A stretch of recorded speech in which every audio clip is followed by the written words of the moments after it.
To our blogs. मु आज आपण सहित गोटे ओडिया रेसिपी शेयर करने जाऊँगी। बिना पागरे आम मैंने केमी आरिसा पिठा बनइबा सेटा मु आपको ये वीडियो रे कहबी। नॉर्मली आम समस्ते आरिसा पिठा बनइबा घरे डरी था। जो मैंने शिखी से तो किसी नुह कि जो मैंने नुआ बनाऊँ आरिसा पिठा नुआ बनवाई चाहती से आरिसा पिठा बनवा को ओडुआ होता है। तो मु आज बिना पागरे आपण मानक शिखेबी। आपण माने घरे सहज उपाय रे आरिसा पिठा बनई पारिबे, खाई पारिबे, समस्त को खुआई भी पारिबे। तो चलते देखिए वीडियोटी को। आपण माने वीडियोटी को प्रथम रु शेष पर्यंत देखिबे। चलतु आरिसा पिठा बनइबा। आरिसा पिठा बनवाई मुझे 400 ग्राम अरुआ चाउल नहीं आउ ये 250 ग्राम पानी गुड़ नहीं। आपण मान पाखे जदि पानी गुड़ ना खंड गुड़ को आपण मैंने छेचिकी एमती मेल्ट करेंगे। आ सहित मुझे कला जीरा नहीं। नॉर्मली आम मैंने आरिसा पिठारे धला राशि पकई था, मो पाखे राशि नाला तो से मुझे कला जीरा नहीं। आपण मान पाखे जदि राशि अच्छी तो आपण मैंने धला राशि आरिसा पिठारे पकई पारे। एठी मु गुजराती 4-5टा को गुंड करके रखी आ छाणिया तेल नहीं। आमे माने घी पिठा बोली कही था आरिसा पिठा को। तो बहुत लोग घीरे भी छाणिकी खाती। आरिसा पिठा घीरे छाणिकी खाइले बहुत टेस्ट लगी था। मो पाखे घी नाला तो से मु तेल नहीं। आपण मान पाखे जदि घी अच्छी आपण मैंने आरिसा पिठा को घीरे छाणी पारे।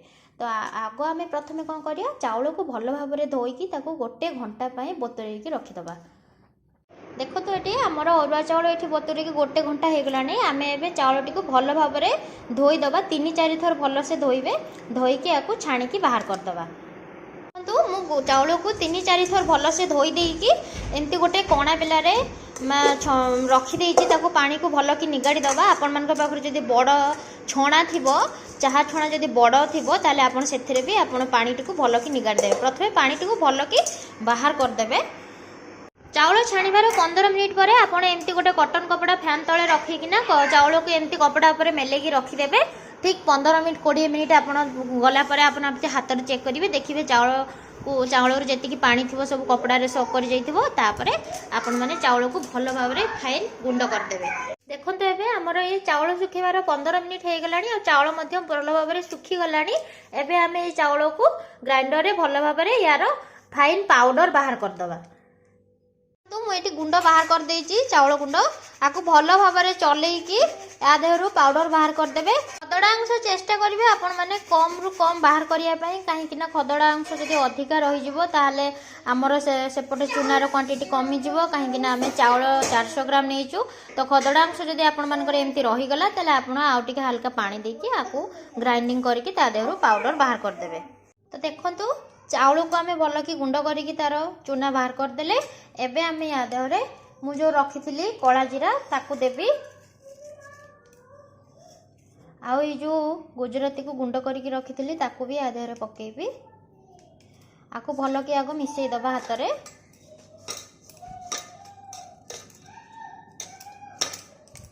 तापरे मु जो गुड़ रखी थी या देहरे देवी।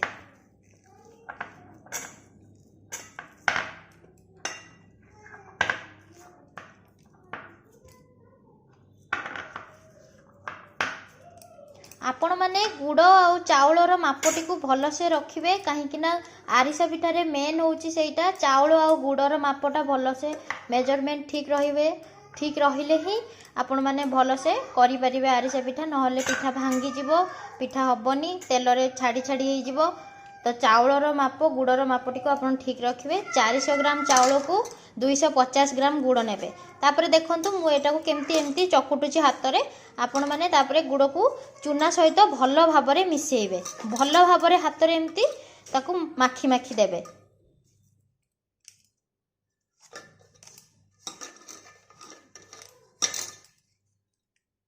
देखंतु मु चूना रे भल भाव में गुड़ को एमती मिसई देले। एटा केमती अठा अठा हो गलानी। या देहरु केमती पानी बाहरलानी। देखंतु याकू एमती आपण माने छाड़ी देबे। एमती भल से मिसई देबे। एमती जेतळे हो सारा पर आपको घोड़े देकिना 2 घंटा आपको छाड़ी देबे। 2 घंटा पूरा छाड़ी देबे। तो एबे हमर ये 2 घंटा हो गलानी। एबे आपण देखंतु एटा आउ टिके पानी आधर बाहरलानी। आपण एबे कोन करिवे एटा को भल भाव में हाथ रे एमती चकटी देबे। और जेमती आमे अट्टा को चकटुचु आउ टिके एमती हाथ रे चकटी देबे। तापर ताकू नेकी जेते कि बड़ साइज आपण चाहती आउ थोड़े हाथ में एमती चकटी देबे। चकटी देकी जेतिकी बड़ साइज आपण पिठा करिया को चाहती से हिसाब रे आपण गोला करिवे। तो मु एतिकी बड़ साइज नैची गोला आपण मु एठी थाली रे करिवि पिठा। आपण मानक पाखरे आपण कदली पत्र जदि थिबो तो कदली पत्र रे रखिकी बा किछि ऑयल पेपर आपण रखिकी ता देहर हल्का टिके तेल बा घियो आपण लगी देकी ना पिठाटा को एमती करिवे। मने रखंतु पिठार साइज टिको बेसी पतला करिवेनी कि बेसी मोटा करिवेनी। मु एठी आपण मानको जेमती देखौची वीडियो रे आपण माने ठीक सेमती करिवे। धीरे से उठे देबे। प्रथम आम तेल गरम करिया को रखी देइथिलु तो तेल एठी गरम हे गलानी। फर्स्ट मु आको हाई रे गरम करथिली एबे किंतु ताको मीडियम कर दोची। पिठा आम एबे छाड़ीबा को पिठा एथरे छाड़ी दोची मु। देखंतु प्रथमे गोटे गोटे करिकी छाणीबे। देखंतु पिठा हमर केमती होउची।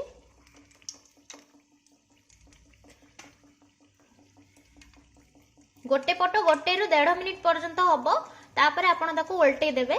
देखंतु से धीरे धीरे एमती फुलिकी ऊपर को भासी आसीबो। जेतले हल्का हल्का से भासीबो ऊपर को आपण पिठाटी को आर पट को उल्टे देबे।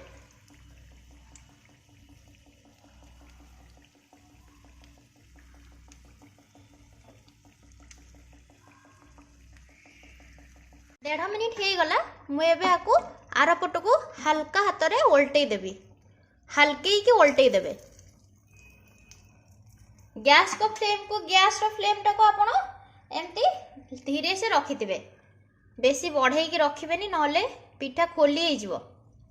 आ भितरे कंचा रही जिवो ऊपरटा पोड़ी हो जिवो। देखंतु हमर पिठार कलर भी धीरे धीरे आसी गलानी लाल कलर। मु देखै दोची। देखंतु पिठा एबे फुली हो गलानी पूरा पूरा फुली हो गलानी। देखि पारथु आपण माने। आ गोटे पटे एमती उल्टे दबा। पिठाटा आर पटटा टिके धला देखा जाउथिला ना तो सेटा आर पटटा टिके भलो से हेई नाही एबे हेई जिवो।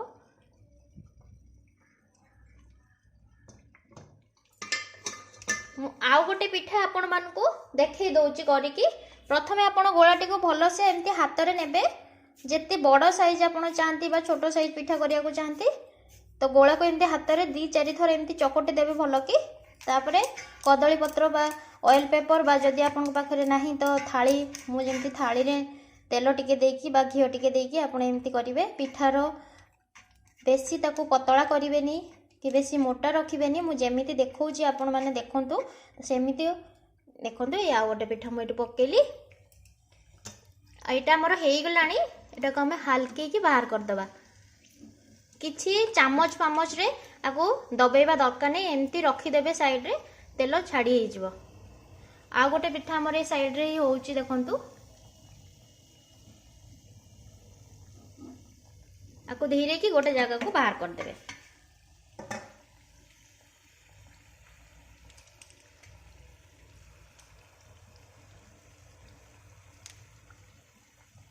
प्रथमे आपण माने गोटे गोटे करिकी ही पकांतु।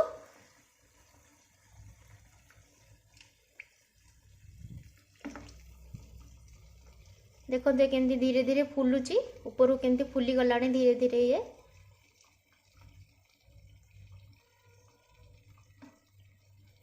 आने हल्के के आपण एटा को उल्टे देबे। आर पटटा यार हे जिवो। तो एमिति भाबरे आपण सबुतक पिठा बनै देबे। तो देखंतु मु किछि पिठा एठी बनै की रखिची। मु ए बनै देली। आपण मन को गोटे पिठा एथरु मु भांगी की देखौची। आपण माने देखिबे। देखंतु केमती क्रंचीनेस आछी। आ भितरटा भी पूरा हे जाईची। यार भितरटा पूरा सॉफ्ट अछि ऊपरटा क्रंची अछि। देखंतु केते सुंदर पिठा हमर हेची। बिना पागरे आमे करिचु। पिठा बहुत सुंदर हेची। केही जानि भी परिबनी कि आपण माने एटा पाग करिकी करिसंती कि बिना पागरे बनैचंती। आपण माने घरे बनांतु मते कहंतु केमि आपण मानकर पिठा केमती होउची।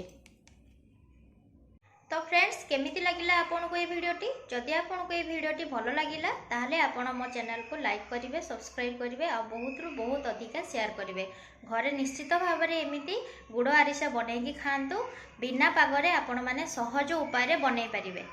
जी प्रथमे बनई नथिए भी सी भी आराम से बनई पारे।